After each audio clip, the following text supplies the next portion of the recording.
In this video, I will show you how to connect N8n API.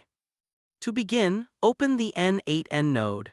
It's easy to find, just open the node creator, type in N8n, and you'll be able to create a new N8n node. This gives you a variety of options. The focus is on how to set up the API and get it working, so choose Create Credentials. Inside the node, the process is straightforward. You create a new credential which requires both an API key and a base URL. When transferring workflows from one account to another, both are needed, the API key and the base URL from the source account, and the same for the destination account. The process is the same whether you're using cloud or self-hosted, and it works on both. This is being demonstrated on a self-hosted version, followed by an example from a cloud version. On the cloud version, copy the URL shown in the browser, which will serve as the base URL. Paste it into the node and add v1 at the end.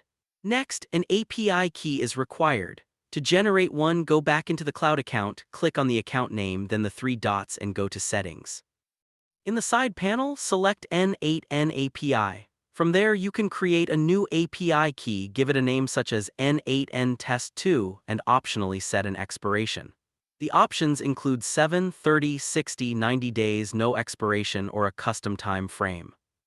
This is useful if you need access to a client's N8n account and want to avoid constantly resetting their key by choosing no expiration.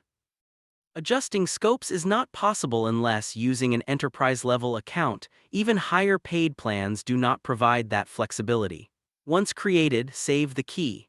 The video emphasizes that this key is temporary and will be deleted afterward, and it's important never to share API keys publicly. Copy the API key and paste it into the self-hosted version of N8n, then save. With that, the connection is established and the account can now be accessed through the node.